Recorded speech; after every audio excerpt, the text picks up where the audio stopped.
Hello नमस्कार दोस्तों, आपका स्वागत है मेरा इस चैनल में जिसका नाम है मनी लेंस। मनी लेंस में हम बातें करेंगे शेयर मार्केट से जुड़े हुए खबरों के बारे में। तो चलिए शुरू करते हैं। हर रोज़ की भांति आज फिर हम निफ्टी 50 को पहले देखेंगे कि क्या होता है, उसके बाद हम देखेंगे कि यूएस मार्केट में क्या चल रहा है, क्योंकि यूएस मार्केट से ही हमारा मार्केट भी डिराइव होता है और हमारा मार्केट यूएस मार्केट को देख के ही चलता है। तो सबसे पहले निफ्टी 50 का हाल देख लेते हैं। निफ्टी 50 जो है कंप्लीटली एक कप एंड हैंडल बनाया है, देखिए यहाँ पे। और हम यहाँ बताए थे कि 23,800 के आसपास एक महत्वपूर्ण रेजिस्टेंस है जिसे तोड़ने की पूरी संभावना था, क्योंकि एफआई लगातार बाइंग कर रहा था। तो एफआई बाइंग करने का सबसे बड़ा कारण था कि यूएसए का जो डॉलर है वो लगातार डिप्रिसिएट कर रहा है और इंडिया का जो प्राइस है, इंडिया का जो रुपीस है, वो लगातार अप्रिसिएट हो रहा है। क्योंकि जो इंटेलिजेंट इन्वेस्टर होते हैं वो हमेशा क्या करते हैं, या बाहरी का जितना इन्वेस्टर है, इंटेलिजेंट ही बोलेंगे उनको, तो वो लोग जो है हमेशा अप्रिसिएटिंग जो मनी होता है उसके पीछे ही पैसा लगाते हैं। तो इसलिए आप देखे होंगे कि 4-5 दिनों से लगातार जो हमारे मार्केट में तेज़ी आया है वो एफआई के बाइंग से आया है। और एफआई का बाइंग होने से अब देखिएगा कि यहाँ पे 200 का डीएमए जो था उसको भी अब मार्केट क्रॉस करके अब यहाँ से ऊपर चला गया है। तो आने वाले जो अर्निंग सीजन है जो कुछ कंपनियों का आया है, जैसा कि आप जानते हैं कि कंज्यूमर ड्यूरेबल्स और फाइनेंस की कंपनियां हैं वो लगातार अच्छा कर रही है और करेगी भी इस अगला क्वार्टर में भी। अब ये दोनों सेक्टर जो है काफ़ी इम्पोर्टेंट होने वाला है, क्योंकि जो 12 लाख का जो टैक्स ब्रैकेट था उससे बहुत सारे लोगों को रुपया बचेगा और उस रुपया से कुछ लोग अपने ज़रूरत के सामान ही खरीदेंगे, कोई एसी खरीदेंगे, कोई फ्रिज खरीदेंगे, कोई नया चीज़ ही खरीदेंगे। और दूसरा बात ये है कि अगर कोई लोन लिए हुए हैं तो उसको भी पेमेंट करने के लिए उनके पास पैसा बच जाएगा तो वो लोन भी ले सकते हैं। तो इसलिए आप ये दोनों सेक्टर को काफ़ी क्लोजली वॉच कीजिएगा। ये दोनों सेक्टर जो है, आप कंज्यूमर ड्यूरेबल्स और फाइनेंस और बैंकिंग के जो शेयर्स हैं वो लगातार अब अच्छा करने की संभावना है। देखिए, सबसे पहले मैं बता देना चाहता हूँ कि मैं कोई से भी रजिस्टर्ड नहीं हूँ। कोई भी इन्वेस्टमेंट करने से पहले आप जो है अपने जो फाइनेंशियल एडवाइज़र हैं उनसे ज़रूर बात कर लेंगे और उनसे जो मिल लेंगे अगर वो जैसा बोलते हैं। लेकिन हम यहाँ पे बस नॉलेज शेयर करते हैं और ना कोई बाय और सेल रिकमेंडेशन नहीं है। तो हम ये बता रहे थे कि ये दोनों सेक्टर जो था वो अभी फ़िलहाल फ्लेवर में है और ये दोनों सेक्टर को आप देख सकते हैं। तो आज जो है हमारा निफ्टी जो है, देखिए 24,000 के आसपास पहुँच चुका है। तो आज भी आप देखे होंगे कि जो फाइनेंस की कंपनियां हैं और कंज्यूमर ड्यूरेबल्स की जो कंपनियां हैं वो अच्छा कर रही हैं। अब धीरे धीरे क्या करें कि डोनाल्ड ट्रंप ने अपने टैरिफ के प्लान से थोड़ा थोड़ा वो वहाँ से हट रहे हैं और उनको समझ में आ गया है कि हमारा जो टैरिफ का जो जो आइडिया था वो उल्टा हम पे ही भारी पड़ रहा है। इसलिए अब धीरे धीरे टैरिफ के जो जितने भी शगुफे थे उनसे अब पीछे होते जा रहे हैं।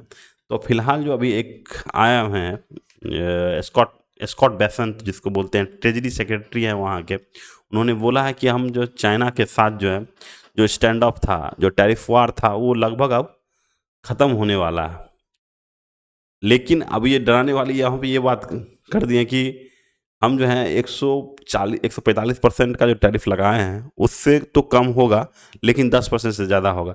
अब यूएसए को समझ में आ रहा है कि उसके पास जो जितनी मैन्युफैक्चरिंग कैपेबिलिटी थी उसका जो इंटरमीडिएट प्रोडक्ट्स होता है, जैसे कोई एसी बनाता है तो उसमें लगने वाले जितने कंपोनेंट्स हो गए, टेस्ला का जो है उसमें लगने हुए कंपोनेंट्स हो गए, सारा मैन्युफैक्चरिंग कहाँ होता है, तो चाइना में होता है। चाइना से अगर टैरिफ लगाएंगे तो उनका भी जो जो मैन्युफैक्चरिंग है, उनका भी जो सेल्स एंड सर्विस है, सब पे असर पड़ेगा। तो एक्चुअली में तो इसीलिए अब वो बोल रहे हैं कि हम जो है चाइना पे उतना टैरिफ नहीं लगाएंगे, लेकिन 10% से ज़्यादा ही होगा। तो एक्चुअली में अब सोचने वाली बात है कि कौन फ़ोन करेगा। स्कॉट बेसन ने भी ये बोल दिया कि अभी नेगोशिएशन शुरू नहीं हुआ है। तो अब जो है या फिर चाइना के प्रीमियर जो जिनपिंग फ़ोन करेंगे यूएसए को, या ट्रम्प फ़ोन करेंगे जिनपिंग को। अब देखने वाली बात है कि कौन ये घंटी जो है अपने गले में बांधेगा। और एक्चुअली में अब ट्रम्प भी समझ चुके हैं कि मेरा अब अगर इस जो है लड़ाई से किसी को कोई फ़ायदा नहीं होने वाला है। और इसीलिए आप देखे होंगे कि यहाँ का जो टेक्नोलॉजी का शेयर देखिए लगातार ऊपर की तरफ जा रहा है, क्योंकि अब पहले भी जो धीरे धीरे जो टैरिफ से जो यूएसए का हटना, ये एक संकेत है, अच्छा संकेत है हमारे मार्केट के लिए और वर्ल्ड मार्केट के लिए भी। और दूसरी बात ये है कि आईएमएफ ने जो है हम ग्लोबल जीडीपी जो था 3.3 के आसपास रहने वाला था, उससे अपना डाउनग्रेड करते हुए उन्होंने बताया कि इस बार जो है ग्लोबल ग्रोथ 2.8 ही होगा। तो एक्चुअली में ये टैरिफ वार के कारण ही ये जो ग्लोबल जीडीपी कम होने वाली है। तो इसके कारण भी आप देखेंगे कि यूएसए पे काफ़ी अच्छा दबाव है, क्योंकि टैरिफ से 40% जो वर्ल्ड का जीडीपी है वो यूएसए और चाइना के पास ही है। मान लेते हैं कि यूएसए के पास 25% है ग्लोबल जीडीपी, तो चाइना भी 15% के आसपास है। तो एक्चुअली में जब इस टैरिफ से 40% का जीडीपी को ही आप प्रभाव में डाल दिए हैं, तो एक्चुअली में तो ग्लोबल जीडीपी तो कम होगा ही।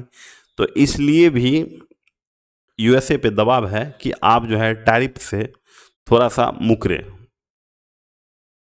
तो ये तो हो गई ग्लोबल जीडीपी की बातें। और यहाँ पे देखिए इसी के कारण आप देखे होंगे कि यूएसए का जो मार्केट है काफ़ी अच्छा रिकवरी कर गया है। देखिए एस&पी 500 3%, डॉ जोन्स 2% और नैस्डैक 4% के आसपास ऊपर चढ़ा है। और एक और खबर आई है कि टेस्ला का जो शेयर है, टेस्ला का स्टॉक है, उसका रिजल्ट आया है। रिजल्ट तो ऐसे खराब ही है। हर चीज़ में उनका रेवेन्यू में जो जितना कहने वाले थे कि 21.43 बिलियन डॉलर का रेवेन्यू होने वाला है, जिससे उससे कम ही हुआ है। 19.34 बिलियन डॉलर के आसपास रेवेन्यू आया है। ईपीएस भी 0.44 का प्रोजेक्शन था, जिससे गिरते हुए 0.27 डॉलर के आसपास उनका ईपीएस आ गया। तो एक्चुअली में अब जो है टेस्ला का जो शेयर आप समझते हैं, एक तरफ से आप देखिए कि जिस तरफ जब से मास्क ने डॉज को अपना समय देना शुरू किए हैं, तब से लगातार टेस्ला का शेयर लगातार नीचे गिरते जा रहा है। तो एक्चुअली में मास्क ने बोला है कि अब हम जो है अपना समय डॉज से थोड़ा सा निकालते हुए अब आपको टेस्ला में लगाएंगे। तो एक्चुअली में आप लोग को भी ऐसा सोचना होगा कि टेस्ला के शेयर जो है अब सिर्फ कार की कंपनियां के बारे में अगर सोचते हैं कि कार और टैक्सी की कंपनियां हैं टेस्ला, तो ऐसा टेस्ला नहीं है। क्योंकि कार और टैक्सी के जो शेयर्स थे या कार और टैक्सी का जो उनका जो प्रोपोर्शन था, उससे BYD से वो हार चुके हैं। इनका सेल यूरोप में जो सेल उसका कम हुआ है, यूएसए में भी इनका सेल कम हुआ है। हर जगह पे चाइना की कंपनी BYD है, उससे हारते हुए नज़र आ रहे हैं। तो अब आपको अगर प्ले करना है, अगर टेस्ला यदि आपको खरीदना है, तो अब आप इसको एआई और रोबोटिक्स की कंपनी समझ के ही खरीदना होगा, क्योंकि इनका जो ध्यान कम था और इनका ध्यान डॉज पे आ गया था। इसके कारण टेस्ला का जो कार है, आप थोड़ा दिन पहले भी देखे होंगे कि नए नए वेरिएंट जो लाने वाले थे कार का, उसको भी डिले कर दिए हैं। तो एक्चुअली में अब टेस्ला जो है एक तरफ से आप देखिएगा कि अब बस एआई और रोबोटिक्स की कंपनी हो गई है। उधर जो है जेडी वेंस जो है इंडिया में नेगोशिएशन करने आए हैं।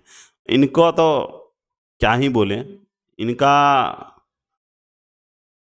हमारे देश पे काफ़ी अच्छा असर हुआ है। और इन्होंने नेगोशिएशन करते हुए हार्ली डेविसन पे, जो यूएसए की कंपनी है, हार्ली डेविसन पे 0% टैरिफ लगवा दिए हैं।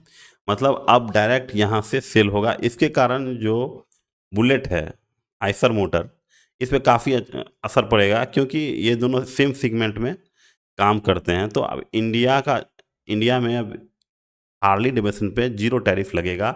और डायरेक्ट जीरो टैरिफ का मतलब क्या कि डायरेक्ट यहाँ पे वहाँ से आएगा और इंडियन गवर्नमेंट इस पर कोई भी टैक्स नहीं लगाएगी और सीधा मार्केट में बेचेगी। और इससे जो हार्ली डेविडसन अपना जो बुलेट है, जो आइसर मोटर का है बुलेट, उस पे इसका काफ़ी अच्छा असर पड़ने वाला, उसके सेल्स पे असर पड़ेगा। आप देखिएगा कि आइसर मोटर्स का शेयर धीरे धीरे अब नीचे की तरफ सरकने वाला है। और दूसरी बात ये है कि जो नेगोशिएशन हुआ है उसमें अमेजॉन और वॉलमार्ट को पूरा खुली छूट दे दिया गया है इंडिया में, कि आप जो पहले कुछ रिस्ट्रिक्शन के साथ आप जो है डायरेक्ट कंज्यूमर से आप बिजनेस नहीं कर सकते हैं। अगर करना है तो B2B यानी बिजनेस टू बिजनेस ही आप बिजनेस कर सकते हैं। गवर्नमेंट के कंज्यूमर के साथ कोई बिजनेस नहीं कर सकते हैं, डायरेक्ट कंज्यूमर को सेल नहीं कर सकते हैं। लेकिन अब जो है नेगोशिएशन में अब ऐसा आया है कि अमेजन और वॉलमार्ट को डायरेक्ट एंट्री हो जाएगा, यानी 100 आपको रिटेल में 100% जो 100% FII का अब चलेगा, क्योंकि बाहर से लोग अमेजॉन और वॉलमार्ट आएंगे और यहाँ के जो छोटे छोटे किराना हैं उन पर काफ़ी बुरा असर पड़ेगा। तो ये सब तो थी आप अपनी शेयर मार्केट से जुड़ी हुई खबरों के बारे में। तो अगर ये हमारा वीडियो आपको अच्छा लगा तो चैनल को लाइक कीजिए, शेयर कीजिए और सब्सक्राइब कीजिए।